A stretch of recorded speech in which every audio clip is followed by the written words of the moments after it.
Nongeye kubasuhuza mu izina rya Yesu, abakunzi bacu, abadukurikira kuri channel ya Murinzi TV, ndabasuje mu izina rya Yesu Kristo.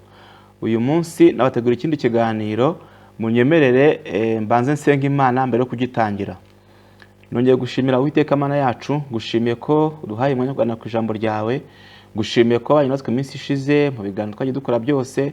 Turakwinginze ngo Uwiteka ukomeze kudushyigikira kandi umurimo wawe ukomeze waguke, abantu bamenye ukuri, ubabature, ubakure mu bubata bw'ibyaha, bakure mu kigare cy'amadini, barushaho kumenya ukuri no kugira ngo babashe kwihana ibyaha byabo, bazarokora ubugingo bwabo. Senga ikiganiro cy'uyu munsi ngo ubashe kubana natwe n'ubundi, udushoboze, udushyigikire kandi senge umuntu wese uzacyumva kugira ngo Uwiteka uzamuhe imbaraga zo guhinduka rwose, abashe kumenya ukuri kandi abashe kuva mu byaha. Senze nizeye mu izina rya Yesu Kristo turakoze. Amen. Murakoze bene data, nongeye gushimira by'umwihariko abantu bakoze subscribe kuri channel yacu ya Murinzi TV. Imana ibahe umugisha, kandi nawe utarakanda subscribe ukunda ibiganiro byacu, jyaho munsi y'ikiganiro kandi subscribe, kandi ukande no kunzogera ihari kugira ngo ujye ubona ibiganiro byacu. Ndabashimira rero ko mwagiye muduha ibitekerezo, abaduhaye ibitekerezo muri commentaire n'abandi. Imana ibahe umugisha. Nababwiye ko intego ya channel ya Umurinzi TV ari ukubagezaho ijambo ry'Imana. Iki kiganiro twakise ukuri wahishwe. Twasanze abanyamadini menshi hari ibintu batatubwira ku nyungu zabo, ku nyungu z'amadini yabo. Amadini menshi yagiye ashingwa ku nyungu z'abantu benshi, ndetse uyu munsi turi kubibona ko byanahindutse business, ntari banga rikirimo, abantu muri kubibona. Rero ni impamvu twahagurutse tukabwiza abantu kuri, kugira ngo musome ijambo ry'Imana, musome Bibiliya, mukurikire ibiganiro byacu kugira ngo mubashe kumenya neza icyo twakora mu gihe nk'iki cy'iminsi y'imperuka cyiganjemo inyigisho z'ubuyobe. Rero bene data, ikiganiro umunsi nateguye ni ikiganiro cyihariye, nk'uko yabonye kuri titre nashyizeho. Titre nakoze yanditseho ngo undi Yesu, ubundi butumwa n'uwundi mwuka. Ni amagambo turi busange mu gitabo cy'ibyakozwe n'intumwa, nako mu gitabo cya kabiri cy'Abakorinto, ibice 11 ku murongo wa gatatu kugera ku murongo wa 4. Turaza kurebera hamwe aya magambo, aradufasha muri iki kiganiro. Ni ukuvuga ngo muri iyi minsi ya none turi kubona abantu baduka, umuntu akaba yaduta ati genda umuhanuzi, akajya kuri social media agatwika, akiyasira, mu kandi kanya tukumva ngo wa muntu burya ngo yibye kanaka, tukumva ngo wa muntu burya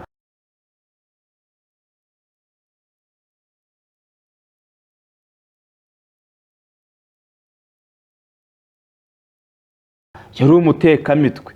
Turi kujya tubona mu minsi nk'iyi ngiyi, ndetse abari kuri social media murabona cyane ku ma YouTube, abantu bari kwaduka abahanuzi. Ariko ibi byose byarahanuwe, ibi byose byaravuzwe muri Bibiliya, yuko mu minsi y'imperuka zaduka abahanuzi b'ibinyoma n'abigisha b'ibinyoma, bagakurura abantu nyuma yabo bishakira indamo. Nabwiye ko bigoye, abantu benshi badakunda kumva ukuri. Nta yindi mpamvu nuko ukuri kuryana, ukuri kuraryana. Ariko nubwo abantu benshi bakundikira ikinyoma, abandi bakanga ukuri, byanze bikunze biza kurangira ukuri kwigaragaje. Rero nagira ngo abantu turi mu madini iminsi nk'iyi ngiyi tube maso, turebe ibintu bihari, duhumuke, twe gukurikira abana b'abantu, kubera yuko bizarangira abantu benshi barimbutse kandi barimbukiye mu nsengero kubera kutamenya, kubera kutiga ijambo ry'Imana. Uyu munsi rero turaganira ku bintu bitatu kandi byuzuzanya. Izi ngingo eshatu ni ingingo zikomeye cyane ziri buyobora ikiganiro cyacu. Ingingo ya mbere, turaganira ku muntu witwa Yesu Kristo. Yesu Kristo ubundi ni muntu ki? Ko turi kubona abantu bino minsi bari gusenga biyitirira Yesu, bari gukora ibitangaza biyitirira Yesu, ariko wareba imisengere yabo ugasanga iteje ikibazo. Wareba ukuntu barimo barakubita abantu hasi, barabagaragura hasi, abantu bari kuruka, abantu bari kubandarika mu nsengero, ukibaza uyu Yesu urimo kugaragura abantu ni bwoko ki? Kandi ibi bintu ba pasteri bari kubikora mu izina rya Yesu. Turi kubona abantu bari guhemuka, turi kubona abahanuzi barimo gutuburira abantu bakabambura, abahanuzi barimo gusenya ingo z'abandi, kandi ibi bintu bari kubivuga mu izina rya Yesu. Ariko ubundi ubwo Yesu ni muntu ki? Ni mpamvu navuze ngo tuganire kuri izi ngingo eshatu. Ingingo ya kabiri turi buganireho ikintu bita ubutumwa bwiza. Insengero zabaye nyinshi mu isi, yewe mu Rwanda zirahari nyinshi. by'umwihariko mu mujyi wa Kigali. Izi nsengero zose niko zivuga ubutumwa bwiza. Ese ubundi ubwo ubutumwa bwiza ni iki? Muri iki kiganiro turaza gukora isesengura twifashishije ijambo ry'Imana, turebe ubutumwa bwiza icyo ari cyo. Ingingo ya gatatu ni ingingo yitwa umwuka wera.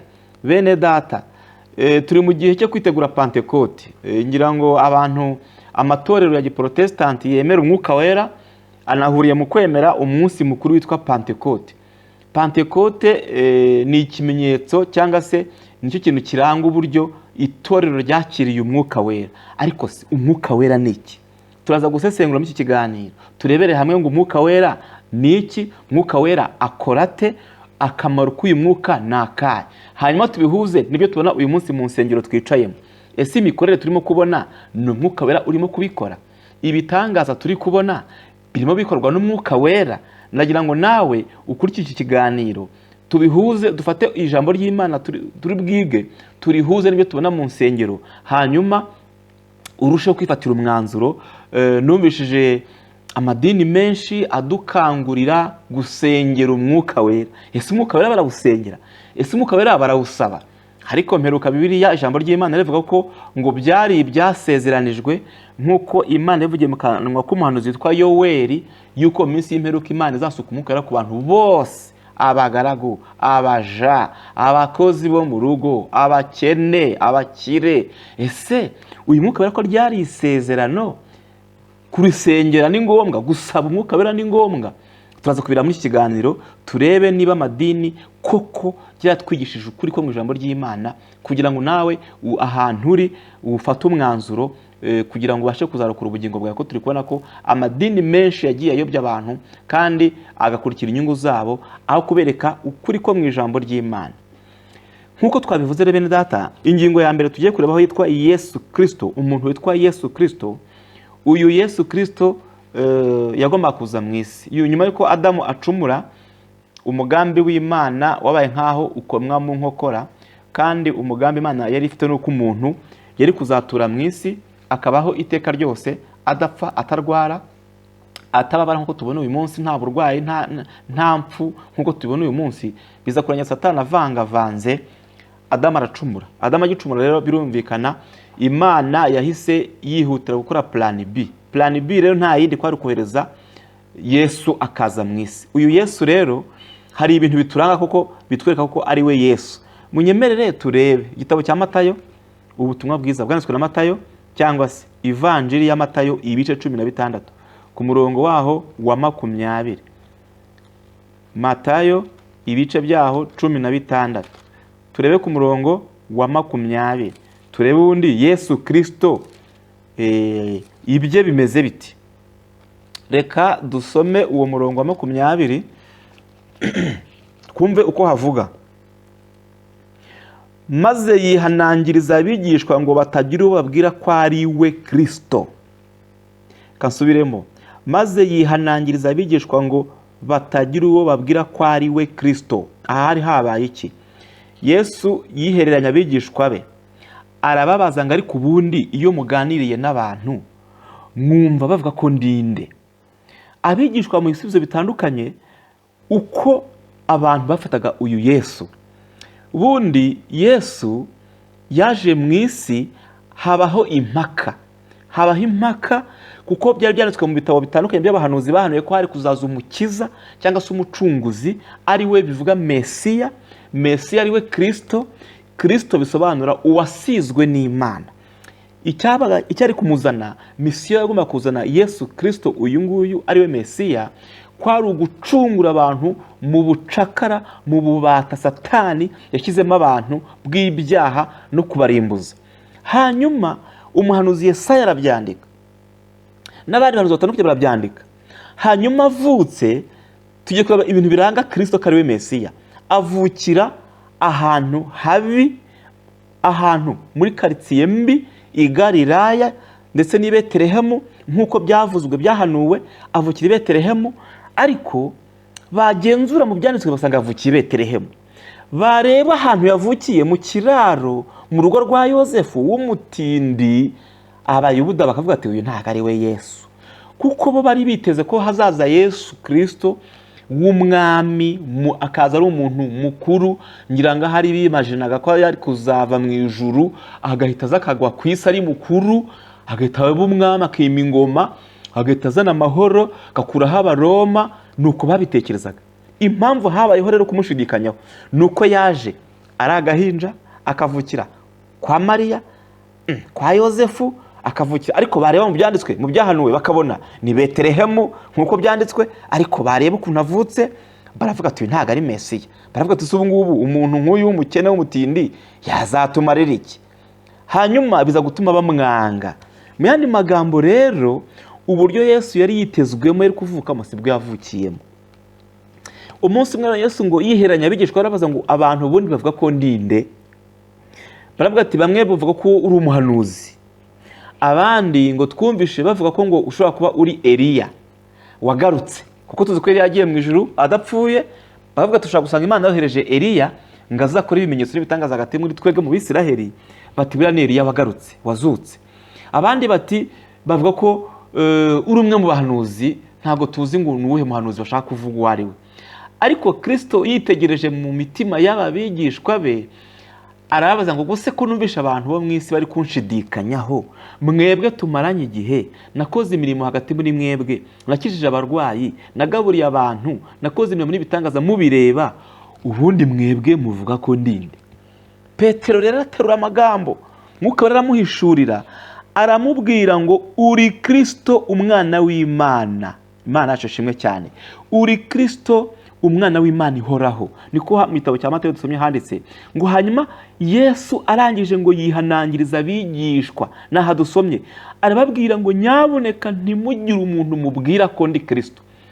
Nagize ikibazo aha hantu, nawe unsubize.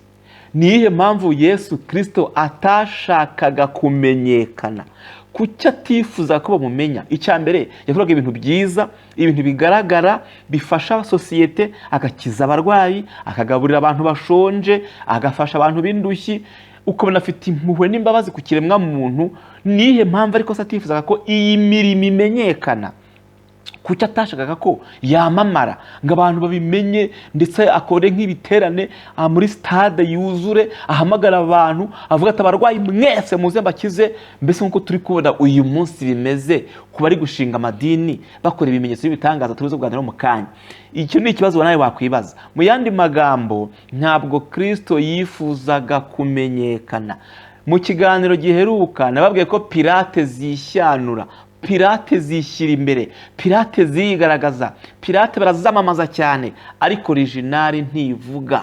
Iyo originali hari, ikizakubwira originali na Pilate, originali ntikoma, ntivuga, ariko Pilate iravuga, iriyamamaza cyane. Bene data rero, Kristo mu bintu byamurangaga ntiyifuzaga ko ari umuntu umenya ko ari we Kristo. Nta yindi mpamvu, ntabwo yashakaga kwamamara. Reka mvuga iki kintu, wowe udukurikiye kuri Channel Murinzi TV ubimenye, waba uri umuririmbyi, uri umuvugabutumwa, uri umupasitoro, uwo waba uri we wese mu murimo w'Imana, iyi channel ivuga ku bintu by'ijambo ry'Imana, ni ibintu by'ubutumwa bwiza bw'ijambo ry'Imana. Ntabwo genjya muri secular cyangwa se izindi secteurs zitandukanye. Wowe udukurikira, niba uzi kuharanira kwamamara hano mu isi, umwuka wo kwamamara uva kuri Satani. Ubyumve ubimenye, umwuka wo kwamamara, umwuka wo kumenyekana uva kuri Satani. Kubera yuko niba Kristo ubwo atarashatse kumenyekana, wowe ushaka kuba icyamamare ngo abantu bagukurikire, ubakureho indamu, ubakureho amafaranga, uwo mwuka uva kuri Satani. Rero bene data, ibintu byarangaga Yesu Kristo nuko yavukiye ahantu Bibiliya yavuze ko agomba kuvukira. Icya kabiri, akimara kuvuka yagombaga gukora ibimenyetso byerekana ko nyine koko kari we Kristo, kuko abayuda baramugenzuraga. Nababwiye mu kiganiro giheruka amatsinda 3 yamugendaga iruhande, avuga ati ubundi uyu muntu niwe Yesu Kristo wahanuwe n'abahanuzi bahanuye ko azaza mu isi. Hari itsinda ry'abafarisayo, hari itsinda ry'abasadukayo, hari itsinda ry'abanditsi. Aba bose babaga bagenzura, bavuga ati koko uyu niwe Mesiya waje. Ariko biza kurangira bayobye, baramwanga, baranamwica. ariko icyari kumuranga mu bimenyetso byagomba kumwerekana ko ari Kristo ni ukora ibimenyetso bitandukanye, harimo gukiza indwara, kuzura abapfuye n'ibindi yagiye akora. Icya gatatu cyagomba kuranga Mesiya ni uko agombaga gupfa. Nicyo cyari cyamuzanye. Ntabwo yaraje kwamamara mu isi, ntabwo yaraje gushinga ubwami bwe mu isi. Umunsi umwe ngo hari abigishwa bagiye impaka ku muntu mukuru muri bavuga ati subundi umukuru ninde hagati muri twebwe. Yesu aravuga ngo nta mukuru muri mwebwe, mwese muri abavandimwe, umukuru n'umwe ni Uwiteka Imana yacu, mwebwe muri abavandimwe, mujye mwubana muce bugufi. Hanyuma hari uwamubaje ati noneho databuja, iki ni cyo gihe ugiye kugarurira cyangwa se ugiye kuzanira ubwami bwawe mu isi? Ndetse hari umugore wabwiye Yesu aramubwira ati rero umunsi uzabashinze ubwami bwawe, umuhungu wanjye azicara ibumoso bwawe, n'uyu nguyu yicara iburyo bwawe, hanyuma nawe ujye hagati yabo.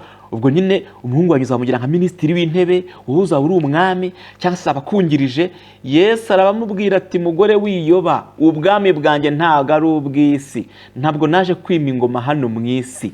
Rero bene data, ikintu cyo cyazanye Yesu si ukwamamara, si ugushinga insengero, si uguhiga ifaranga, si ugushaka abagore. Oya, misiyo ye kwari ugupfa. Yagombaga gutambwa kugira ngo adukure mu bubata bw'ibyaha, adukure mu bucakara n'ubukoroni bw'icyaha Satani yaradushyizemo guhera umunsi Adamu yacumuraga. Ngiyo misiyo yamuzanye. Yagombaga gupfa, agapfa urupfu rumeze kuriya, akabanga ku musaraba, ariko akazuka nyuma y'iminsi 3 agasubira mu ijuru aho yavuye. Ndetse Yohana 14 guhera ku murongo wa mbere yivugiye ko we azagaruka kujyana abantu bose bamwizeye. Ariko ikintu gitangaje, ubutumwa turi kumva uyu munsi wa none nta butumwa turi kumva bwo guteguza kuza kwa Yesu ngo batubwire bati umwami wacu agiye kuza kudutwara nimwitegure. Reka da, turi kwakira ubutumwa bwo kugirirwa neza n'Imana. Iyo Mana sinzi iyo ariyo, bari kutubwira bati Imana iguhaye visa, hari imisozi 7 igomba kuzafata, ugafata umusozi w'ubukungu, tugomba gukira, tukubaka ama etage, Imana igutuje muri Amerika, Imana igutuje i Kigali. Ukibaza ibi bintu n'ubutumwa bwiza? Ubwo se abantu batuye mu cyaro ntabwo Imana izabaho ijuru, ntizabaho ubugingo? Ese Imana ntibazi? Ubu ni ubuyobe bene data. Tugiye kuganira kuri izi ngingo, turebe ubundi Yesu uri kuvuga mu nsengero ni Yesu wa nyawe. Murakoze cyane. Rero abantu bamwizeye bategereje ko Yesu azaza kubatwara. Nibe byiringiro byabo, ntabwo ibyiringiro byabo biri muri Amerika. Oya, ntabwo ibyiringiro by'abantu bakurikiye Yesu ari ugutura i Kigali bene data, ahubwo ibyiringiro byabo ni uko Yesu aza kubatwara. Reka tujye ku ngingo ya kabiri yitwa ubutumwa bwiza. Ubutumwa bwiza ni iki? Kimwe mu bintu byazanye Yesu Kristo mu isi kwari ukwamamaza ubutumwa bwiza. Ubutumwa bwiza icyo ari cyo rero ni ubutumwa bwo kwihanisha abantu ibyaha. Kuko ikintu cyazanye Yesu muri misiyo ye, muri ministeri ye yakoze mu isi ari mu ivugabutumwa, ikintu yakoraga ni ukwihanisha abantu ibyaha.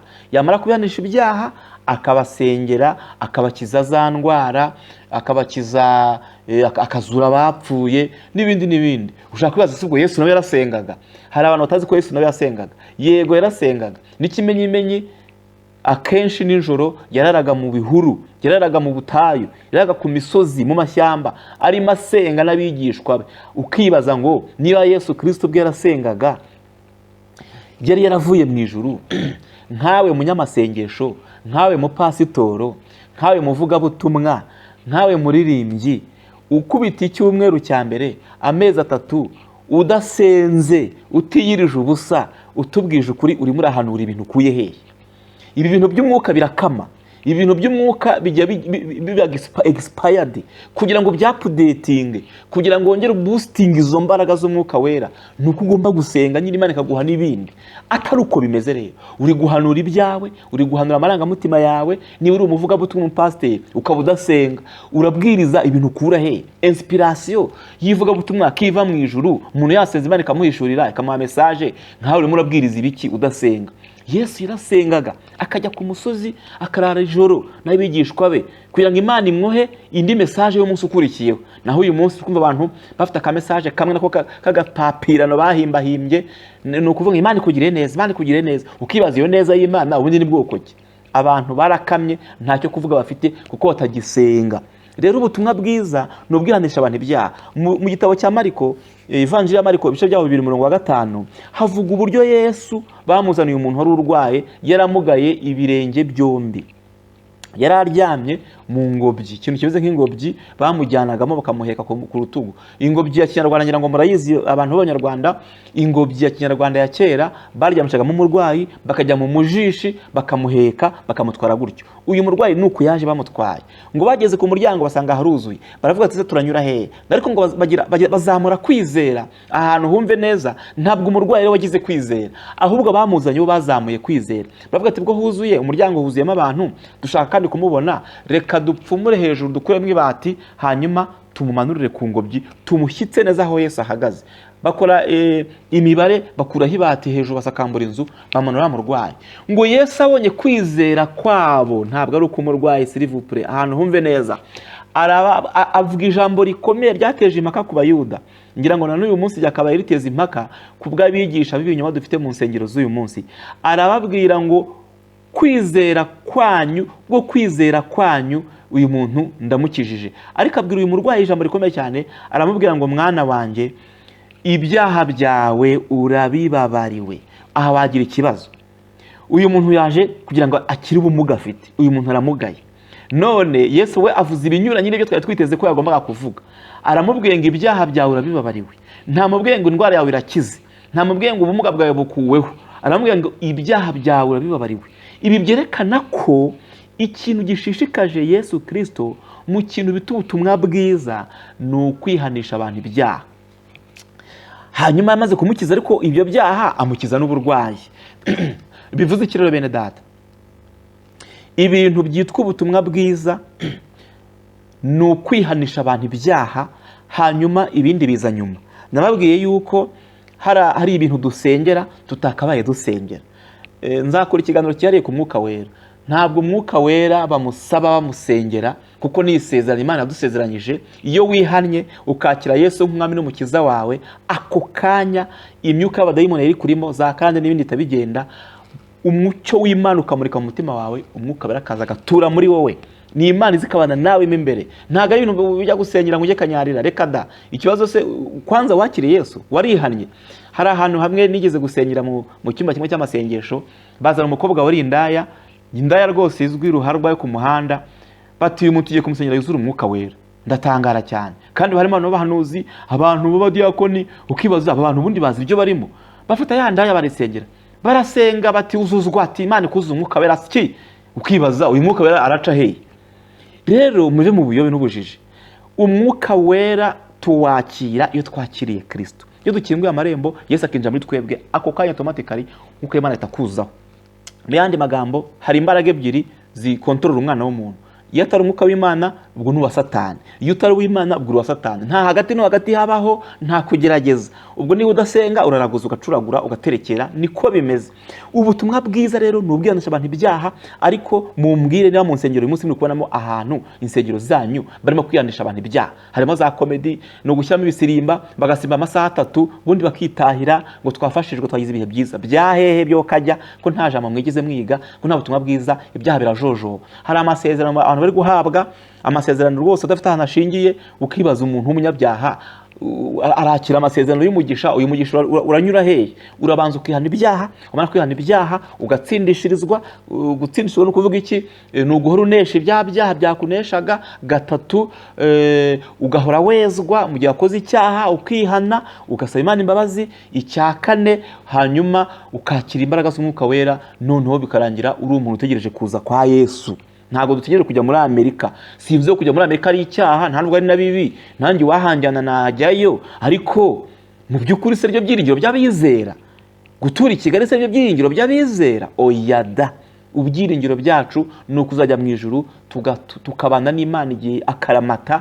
Ntabwo ibyiringiro byacu ari ukutunga ama etaje i Kigali. Twabonye abakire bari gupfa bagasiga ayo ma etaje. Ibyo bintu turimo turabibona. Urapfa bakagushyingura etaje gasigara, amafaranga nta n'igihumbi bagushyirira mu isanduku, rwose ugenda uko wakabaye. Ukibaza rero ibintu aba bavuga butumwa n'abahanuzi bari kwiringiza abantu, ntabwo ari ubutumwa bwiza, ahubwo ni ibinyoma by'amarangamutima yabo. Niyo mpamvu nakoze ibiganiro bene data kugira ngo mube maso kandi mujye mukurikira ijambo ry'Imana, murokore ubugingo bwanyu. Rero turaza kureba ibiri mu nsengero uyu munsi niba ari ubutumwa bwiza koko. Tujye ku ngingo ya 3. Ingingo ya 3 twaganiriyeho twavuzeho uyu munsi yitwa umwuka wera. Nkuko nabibabwiye ntangira iki kiganiro, umwuka wera yagombaga kuzasukwa mu isi ari isezerano Imana yatanze. Kambahe wenda urugero runaka, ufashe umwana wawe ukamubwira uti mwana wanjye nutsinda neza nzakugurira igare. Ubwo kondisiyo no kugira gute no gutsinda neza, hanyuma igare umubyeyi akarigura. Ubu si umwana byaba ari ngombwa ko ajya ku musozi kanyarira asenga Imana ngo Mana wampaye igare, Mana wampaye igare, kandi hari promesse, hari isezerano ry'uko azarihabwa na se. Natwe rero twirirwa dusenga dusaba Imana ibintu bimaze kudusezeranya. Wowe kizwa, ihane, reka ibyaha, akira Yesu, uri utahita wakira n'umwuka wera. Ikindi cya kabiri, ubujiji n'ubuyobe abantu bo mu madini bafite, cyane cyane amadini ya giprotestanti, bibwira ko kuzura umwuka wera cyangwa se kugira kuba ufite umwuka wera ari ugutitira. Kuri gutitira rero sinzi ahantu babikuye, sinzi ahantu Yesu yatitiye, sinzi aho Matayo yatitiye, sinzi aho Petero yatitiye cyangwa ba Pawulo batwumva muri Bibiliya. Ntabwo kwakira umwuka wera ikimenyetso ari ugutitira. Akenshi biriya bintu muzabona aba ari imyuka y'abarangi, abantu buzujwe bakavuga indimi z'abarangi, tukibeshya ko ari umwuka wera. Ntabwo ariko bimeze bene data. Umwuka wera ikintu kiwukuranga ni uko uyu muntu aba yaramaze gutandukana n'icyaha. Uyu muntu akera imbuto nyine z'uwo mwuka. Abagalatiya 5:19 havuga imirimo ya kamere. Iyo ukomeje hepfo 21 havuga imbuto z'umwuka. Imbuto z'umwuka wera: ibyishimo, amahoro, urukundo, kwihangana, kubabarirana, guca bugufi n'ibindi n'ibindi. Umuntu ufite umwuka wera nicyo kizamukwereka. Yesu aravuga ngo muzamenya ku mbuto zabo, ntago muzamenya ku kuvuga ku zindi ndimi cyangwa se gutitira ngo yujujwe. Reka bira ni ikinyoma no kudupfunyikira amazi. Umwuka wera ikikubwira umuntu ufite uyoborwa nawe nuko yera imbuto z'uwo mwuka, full stop. Ibindi byose barakubeshya. Hanyuma Yoweri abyandika avuga ko mu minsi y'imperuka Imana izasuka umwuka wayo ku bantu bayo. Bivuze ngo kera uyu mwuka wera wajyaga uza ku bantu runaka. Nabivuzeho mu kiganiro kimwe nakoze, umwuka wera Imana yajyaga iwuha kera mu gihe cya Isirayeli. Birumvikana abanyamahanga ntabwo bari bawemerewe. Umwuka yazaga ku muntu witwa umuhanuzi. Abahanuzi bahaga umwuka wera kuko bavuganaga n'Imana, bagatwara message ku bantu Imana batumyeho. Kabiri ni umwami. Tuzi ko muri Isirayeli hariho ubutegetsi bwitwa theocracy. Theocracy ni ubutegetsi bw'Imana yishyiriraho umuyobozi, yishyiriraho umwami. Iyo yamushyiragaho rero yamuhaga n'umwuka wera. Nka Dawidi muzi uburyo bamusutseho amavuta kuri rya hembe, birangira umwuka w'Imana ngamujeho cyane, niko biri tubwira.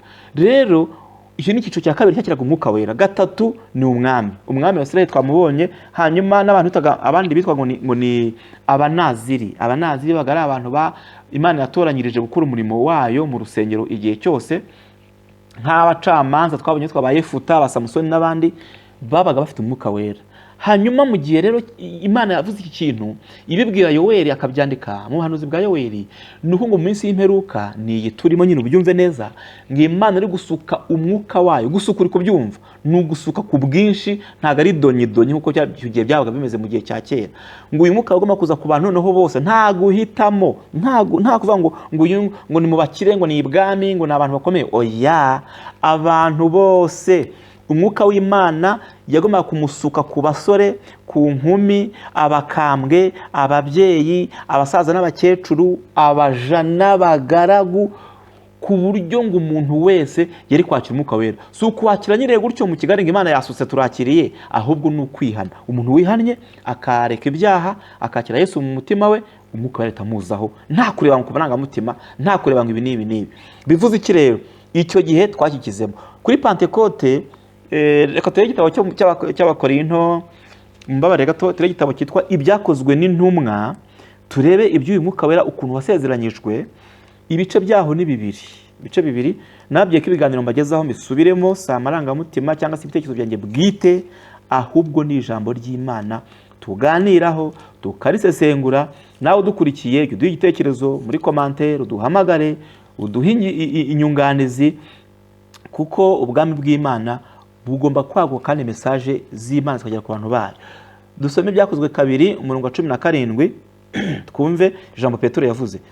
Yaravuze ngo Imana iravuze iti, uku niko bizaba mu minsi y'imperuka, nzasuka ku mwuka wanjye ku bantu bose, kandi abahungu n'abakobwa banyu bazahanura, n'abasore banyu bazerekwa, n'abakambwe babarimo bazarota, ndetse n'abagaragu banjye n'abaja banjye muri iyo minsi nzabasukira ku mwuka wanjye bazahanura. bene data ngo igisezerano abantu bakiriye Yesu bafite mu buryo kwakira umwuka wera. Hanyuma mfite ikibazo, ibintu turi kubona uyu munsi mu nsengero n'amadini atandukanye birimo birakorwa n'umwuka wera. Iyi misengero turi kubona, ibitangaza turimo turabona, abantu bikubita hasi, abantu bigaragura ngo za faya ngo faya ngo faya, izi faya ni iz'umwuka wera. Bene data, turagira ngo tuve mu kigare cy'idini n'amarangamutima y'amadini turimo, ahubwo duhumuka amaso turebe ibi bintu tubyitegereze, dufate umwanzuro wo gukizwa neza. Turaza kureba mu by'ukuri uyu ni umwuka wera Imana yasezeranyije abantu no kwakira. Mu gitabo cy'ibyakozwe n'intumwa, intumwa zakira umwuka wera i Yerusalemu, reka mpasome naho turebe ukuntu byagenze, turebe nabo ko bavuze za faya faya faya. Ibice byaho ni bibiri n'ubundi, dusome twumve uko byagenze. Duhere ku murongo wa 2. Nuko umuriri ubatungura uvuye mu ijuru umeze nk'umuyaga uhuha cyane ukwira inzu bari bicayemo, haboneka indimi zigabanije zisa n'umuriro, ururimi rujya ku muntu wese wo muri bo, bose buzuzwa umwuka wera batangira kuvuga izindi ndimi nk'uko umwuka abahaye kuzivuga. Muri Yerusalemu habaga abayuda b'abaturage b'abanyadini bari baturutse mu mahanga yose ari munsi y'ijuru. Uwo munsi ubaye abantu benshi baraterana, batangazwa n'uko umuntu wese yumvise ba bandi bavuga ururimi rw'iwabo. Bene data rero, uyu mwuka wera intumwa zakiriye, abigishwa bakiriye, uyu mwuka wera Yesu yasezeranije. Iyo uguhaye kuvuga ku rurimi, uvuga ururimi ruzwi rubaho hano ku isi. S'il vous plaît, niba uri umurokore uvuga mu ndimi, ukaba uvuga ururimi rutazwi rutabaho hano ku isi, uradupfunyikiye ni indimi z'abadayimoni. Aba bantu bari bateraniye i Yerusalemu, hari habaye umunsi mukuru witwa umunsi w'ingando. Abayahudi bagira umunsi mukuru witwa Yom Kippur. Yom Kippur ni umunsi mukuru witwa umunsi mukuru w'ingando. Ni Imana yabategetse mu gihe cya Mose kwizihiza uyu munsi, wari umunsi ngarukamwaka. Rero Yerusalemu habahuze abayuda benshi n'abantu baturutse mu mahanga yose bakoraniye muri uwo munsi wa Yom Kippur. Na n'uyu munsi abayahudi barakizihiza uwo munsi mukuru wa Yom Kippur. Ngo harimo hepfo uhisomere, ntabwo nasomye imirongo ukurikiyeho, ngo harimo abantu baturutse mu bihugu bitandukanye, ngo bavuye ngo i Yudaya, i Mesopotamiya, ngo i Furugiya, i Pamfiliya, muri Libiya, i Kurene, Abaroma. Urumva ni ibihugu bitandukanye bivuga indimi zitandukanye bari baje muri uwo munsi mukuru kujyamo. Ngo icyo kintu kibaye cyo kuzuzwa umwuka wera ko bigishwa ko intumwa za Yesu, ba bantu bajya gushungira bati cyore ni biki byabaye. Urumva hari urusaku rwinshi, muzi abarokore ukuntu bajya basenga bavuga mu ndimi basakuza, mana mana, mana mana. Uko basengaga rero bavugaga muri za ndimi. Ikintu cyatangaje aba bashyitsi bari i Yerusalemu, ngo bumvishije aba bantu buzujwe umwuka wera barimo kuvuga ngo mu ibitangaza by'Imana mu ndimi z'iwabo kavukire. Urugero nari umunyarwanda nagiye Yerusalemu mu gusura Yerusalemu, hakaba icyo kintu nkahita numva nk'umuntu wo muri Turukiya ari kuvuga ibitangaza by'Imana mu Kinyarwanda kandi atari umunyarwanda, ataranakize. Niba ndi umushinwa nkumva aba bantu bari kuvuga ibitangaza by'Imana mu gishinwa kandi batarakize, ari abaturage b'i Yerusalemu. Muzi nka ba Petero ntibari barize bagakunyanja birabira amafi. Icyo gitangaza cyarabaye. Mu magambo rero, umwuka wera abantu bawufite bavuga mu ndimi zizwi zibano ku isi. Izindi uzumva ntazibaho, nta Kilatini, nta Gifaransa, nta Cyongereza, nta Gishinwa n'ibindi, ni abadayimoni. Mu yandi magambo rero, tugiye guhuza izi ngingo eshatu na titre nahaye iki kiganiro. Titre iravuga ngo Yesu wundi, uwundi mwuka, ubundi butumwa. Reka twihute tugire mu gitabo cya 2 cy'Abakorinto. Nabanje gusesengura Yesu Kristo wari we, dusesengura umutumwa bwiza ubwari bwo, turebera hamwe umwuka wera icyari cyo. Hanyuma turebere ibice bibiri bya Abakorinto ba 2 ibice 11. Abakorinto ba 2 11 umurongo wa 3. Titre handitse ngo intumwa z'ibinyoma. Dusome mu izina rya Yesu. Ariko ndatinya yuko nk'uko yanzoka yohesheje ivu ryarya bwayo, kari nako intekerezo zanyu zayobywa mukareka gutungana no kubonera bya Kristo. Kuko iyo haje umuntu babwira Yesu wundi tutababwiye mukakira undi mwuka mutakiriye mbere, cyangwa ubundi butumwa mutemeye mumwihanganira. Reka nsubiremo. Ariko ndatinya yuko nk'uko yanzoka yohesheje Eva uburyarya bwayo, ko ari nako intekerezo zanyu zayobywa mukareka gutungana no kubonera kwa Kristo. Kuko iyo haje umuntu ubabwira Yesu tutababwiye, mukakira undi mwuka mutakiriye mbere, cyangwa ubundi butumwa mutemeye mumwihanganira.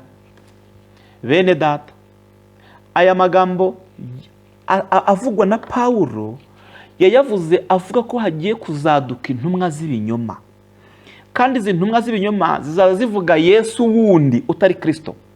Twabonye ko Yesu Kristo yaje mu isi agapfa, akabambwa, akazuka, akajya mu ijuru, akazaza gutwara itorero rye. Yesu wundi rero we azaza ari igitangaza, aziyerekana afite imbaraga, akora ibimenyetso n'ibitangaza by'ibinyoma. Abatesalonike ba kabiri ibice byaho 2 ku murongo waho wa 14 twaramubonye hamwita umurongo wa 4 hamwita ngo ni umubisha wishyira hejuru y'ikintu cyose cyitwa Imana kandi gisengwa, ngakwiriye kuzirekanira ngo mu rusengero kwa ari Imana. Uwo ni Yesu wundi. Bene data, Pawulo arabivuze ngo afite ubwoba, afite impungenge yuko hazaza Yesu wundi, hazaza abantu babwira Yesu wundi mutakiriye mbere ngo mukamwihanganira. Byarabaye, byararangiye. Pawulo aje kwisa akabona ibintu bihari, yagira agahinda kenshi cyane.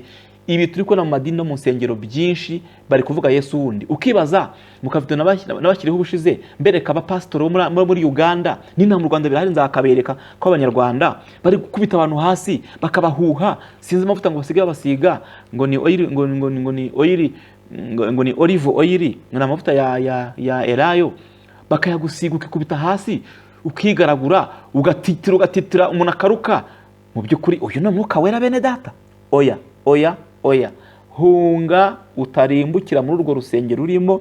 Niba pasiteri wanyu arimo kubita abantu hasi, niba pasiteri wanyu ari kubasiga amavuta mukavugishwa, uwo ni Yesu wundi ari kuvuga, nta wundi. Uwo ni Antikristo. Mu yandi magambo nkukure mu rujijo, Yesu wundi ni Antikristo. Bene data, Pawulo yabyanditse, Pawulo arabivuze ngo uwo Yesu wundi yaje abantu baramwihanganira, nyamara abantu ntabwo bashaka kumva ubutumwa bwiza, kuko ngo amatwi yabo ngarabarya, ngo bashaka kwiyumvira ibibanezeza gusa. Tujye ku kintu cya kabiri Pawulo avuze ngo mukakira undi mwuka mutakiriye mbere. Mu yandi magambo, aba bantu bari bakira umwuka wera w'Imana, baza kuwirukana, bakira undi mwuka batakiriye mbere. Ibitangaza muri kuna mu nsengero ni ibinyoma by'umwuka wa dayimoni, ni pirate. Mbisubiremo, ntabwo umwuka wera yandagaza abantu kuri rwego. Ikimenyetso cy'umuntu ufite umwuka wera nuko yera imbuto z'uwo mwuka. Nabivuze naho birabyo kwandagaza abantu. Ibitangaza muri kubona, ubuhanuzi biri gutambuka bwose burapfuye. Abanyamasengesho mube maso, abantu mu madini ni mube maso. Itorero ry'Imana ryamaze kwinjirirwa. Uwo nundi mwuka abantu bakiriye, birukanye umwuka w'Imana. Kizabikubwira nuko abantu bakora ibyo byaha bagakora ibyo bitangaza ari n'abanyabyaha. Ukubona abapasiteri bari gusambanya abayoboke babo, barimo guhemukirana. Uzarebe kuri imihanda ya YouTube muri kubibona ibintu bihari biri gusirikira, ngaba bagambanirana, abashaka kwicana, ngabatambanyeho ibitambo. Guse mu by'ukuri ibyo n'umwuka wera ubikora. Oya, uwo ni Yesu wundi, nuwundi mwuka abantu bamaze kwakira. Gatatu, Pawulo avuze ko rero hari ubutumwa bundi abantu bakiriye butari ubutumwa bwiza. Twabonye ko ubutumwa bwiza ari ubwihanisha abantu ibyaha. Niba uzi ko mu rusengero rwanyu wamuvuga butumwa nkurikiye, wa mupasiteri nkurikiye, wa muhanuzi we, niba uzi ko utabwiriza abantu kwihana ibyaha, ugiye kubarimbuza. Utwo tuntu abantu badukanye two kubwira abantu ibintu by'amarangamutima, ngo Imana ibagiriye neza, ngo Imana irabaguye, irabagura mu biki bagiye kuriburwa n'ibyaha, irabagurira he kandi nta bugingo bafite. Bene data, ubutumwa bwiza ni ubwihanisha abantu ibyaha mbere y'ibindi byose. Ntabwo Yesu yagiye ku musaraba ngo amene amaraso ye kugira ngo tubone imyenda. Oya, ibyo ni ibintu biciriritse. Ijambo ry'Imana riravuga ngo ntimukiganyire ngo mwaze ngo muzarya iki muzambara iki. Ibyo ngo ni inyongera. Imana ibiduha ku buntu tutanabisengeye. Niyo mpamvu umuntu usengera ibiryo, umuntu usengera imyenda, uracyaciriritse, uri ku rwego ruciriritse. ntabwo ibyo bintu babisengera, ahubwo iyo ukoreye Imana neza ugakiranuka izi ko ubikeneye. Niko ijambo ry'Imana rivuga ngo data azi ko dukeneye ibyo bintu, kuko abapagani ngo barabifite kandi nabo barabyifuza. Ni gute umbwira ngo Imana impaye imodoka kandi abapagani cyangwa se abanyabyaha bafite imodoka nziza kuruta iz'abasenga? Iyo ntabwo ari amasezerano. Nese baba babisengeye, baba bagiye sekanyarira. Nese Imana yagombye kubivugaho. Ubuhanuzi bwitwa imodoka, inzu, Amerika, visa, gutura i Kigali, ubwo si ubuhanuzi, ubwo ni ubuyobe, uwo ni umwuka wundi Pawulo yabivuze wo kuyobya abantu ngo bazarimbuke. Bene data, abanyabyaha batunze byinshi kuruta wowe usenga, ubyumve neza. Ntabwo rero ingororano zacu ari za hano mu isi, ingororano zacu ni mu ijuru. Ntumbwire rero ngo Imana izagutuza i Kigali ngo wumve ko ari ikintu gihambaye. Ubwo buhanuzi burapfuye. Bene data, ijambo ry'Imana riratubwiye ngo ubwo ni ubundi butumwa. Twakoze isesengura ku bintu bitatu bisa nkaho biri paralele. Twabonye Yesu Kristo, ariko tuvuga no kuri Yesu wundi urimo uvugwa uyu munsi mu nsengero. Niba uzi kuri umunyabyaha, niba uzi kuri umupasitori ukora ibyaha, niba uzi kuri umuntu abantu bakurikiye umuhanuzi bakwizeye kuri umukozi w'Imana, ariko ugakora ibyaha ukabivangavanga, urimo kuvuga Yesu wundi, ntabwo ari Kristo. Kuko Kristo ntakorana n'ibyaha. Niba uzi yuko urimo urakora ibitangaza nka biriya tubona muri izi nsengero z'uyu munsi zadutse n'imisengero yo gusigwa amavuta n'ibindi, uwo ni umwuka wundi wakiriye, ntabwo ari umwuka wera. Ntabwo kwakira umwuka wera bisaba gusiga utuvuta. Reka nese za ntumwa z'i Yerusalemu Yesu yabiye ngo mutegereze ngo nzabohereza ibyasezeranyijwe, babagombye kubasiga amavuta se ngo bana kuvuga muri izo ndimi? Reka bo bagiye kumva ngo haje umuriri umeze nk'umuyaga ubinjiramo, bavuga mu zindi ndimi, bavuga ibitangaza by'Imana, abantu baratangara. Kandi nyuma cyakurikiyeho muzi umusaruro wavuyemo. Petero yarabwirije abantu 3,000 uwo munsi, ndetse ivugabutumwa riraguka cyane, intumwa zijyana no mu karengane. Ubutumwa buraguka bugera kure, natwe abanyamahanga bitugeraho, na Pawulo bimugeraho. Bene data, nguyu umumaro w'umwuka wera. Nayo ibi turi kubona mu nsengero bene data ni amakomedi, ni ibintu biteye ubwoba. Abantu bagiye kuzarimbukira mu nsengero bazize kutamenya. Nimunyemerere iki kiganiro cy'uyu munsi ngisoreza ahangaha, ariko nasoza nkubaza ikibazo kivuga ngo wowe uyikurikije ibintu uri kubona mu nsengero, aho urusengera, waba usengera mu musigiti, waba uri muri kiliziya, waba uri mu musengero, waba uri muri church, urabona ibintu bihari bari kuvuga Yesu Kristo cyangwa ni Yesu wundi? Urabona umwuka barimo barakorana nawo, umwuka muri kubona uri kurana nabo bakozi b'Imana bitwa abakozi b'Imana, ni umwuka wera? Twavuze ibimenyetso biranga umwuka wera, cyangwa ni undi mwuka abantu bakiriye wa Satani? Gatatu, ubutumwa bwiza buri kuvugwa mu nsengero, ni ubutumwa bwiza bwihanisha abantu ibyaha, cyangwa ni ubundi butumwa burimo kurimbuza abantu, burimo kubasezeranya amasezerano atazigera asohora, abantu bakarimbuzwa no kutamenya? Nshuti mwene dukurikiye kuri iki kiganiro cyacu, kora subscribe, wowe utarakora subscribe, kugira ngo ujye ubona ibiganiro byacu dushyizeho, nituyishyiraho uhite ukibona. Kabiri, niba hari ikibazo ushaka kutubaza, duhamagare. Nimero ya telefone iri kuri iyo channel yacu ku kiganiro urayibonaho. Duhamagare uduhe igitekerezo cyangwa se utubaze ikibazo. Ariko bene data, ukwiriye kuba maso, ukava mu kigare, ukamenya Imana, ukamenya ukuri kw'ijambo ry'Imana, nk'uko iki kiganiro nakise ukuri wahishwe. None se wari ubizi neza ko hari undi Yesu? Arahari. Uwo Yesu wundi rero ni Antikristo, ntabwo ari Yesu Kristo. Kandi ibimenyetso n'ibitangaza akora birabitwereka, nubwo abantu babyirengagiza ntibashake no kubireba, ariko niko kuri. Nyine nakubiye ukuri kuraryana, nta nubwo abantu benshi bakunda ukuri. Ariyo mpamvu nababwiye ko hari abantu bagiye banampamagara bati rwose ibiganiro byawe birakakaye, gerageza ujye ushyiramo utuntu duhumuriza abantu. Ndaguhumuriza mwene data, nta humure mfite naguha kandi ugiye kurimbuka. Mbona uri muri ubwo buyobe, ndimba ukubona ugiye kurimbuzwa n'aya madini wicayemo, utaruzi ko aba bantu bifite imbaraga z'ikuzimu. Niyo mpamvu ikiganiro cy'isi ukuri wahishwe, kuko ntabwo wari uzi ko ibintu bihari. Rero mu madini menshi uyu munsi bari kuvuga Yesu wundi, bamaze kwakira undi mwuka utari umwuka w'Imana, ndetse ubutumwa buhari ntabwo ari ubutumwa bwiza, ahubwo ni ubundi butumwa. Ndagushimiye bankurikiye kuri kiganiro, ndagushimira abakoze subscribe, ndetse n'abakomeje kugira ibitekerezo. Imana ibaho umugisha. Reka rero nsenga Imana, tugiye gusengana Imana. Wowe ubonye twasengana Imana, nyuma yo kumva iki kiganiro ukaba ushobora kuba uri umukozi w'Imana, ushobora kuba uri umukristo usanzwe, ukaba nawe warakiriye uwundi mwuka, birahari mu bantu b'Imana, warakiriye Yesu wundi wari uzwi ari Kristo, wisambanira, wikorera ibyaha, kandi ukubona cyavuga ku ndimi, ukongera cyahanura uti Yesu turi kumwe, ntawe uri kumwe na Yesu wundi na Antikristo. Reka dusengane Imana rero nyuma y'iki kiganiro, kandi Imana iguha umugisha. Turagushimiye Uwiteka Mana yacu, tugushimiye ko waduhaye urubuga tunyuzaho ijambo ryawe kugira ngo abantu bawe bakomeje guhumuka, babe maso. Tubonye neza ko abantu bamaze kwakira Yesu wundi, ubundi butumwa ndetse n'undi mwuka urimo gukora ibimenyetso n'ibitangaza by'ibinyoma, nta wundi na Antikristo ugiye kurimbuza abantu. Dusengera abantu bawe ngo Uwiteka ubahe kwihana, ubahe guhindukira rwose, bave kubana n'abantu, bave mu kigali cy'ibinyoma, ahubwo bakizwe neza, uzabashe gukiza ubugingo bwabo, nubwo abantu benshi badashaka kumva ukuri kw'ijambo ryawe. Turagushimira ko ubanye natwe kandi ugiye kubana nabo, senze nizeye mu izina rya Yesu Kristo, amen.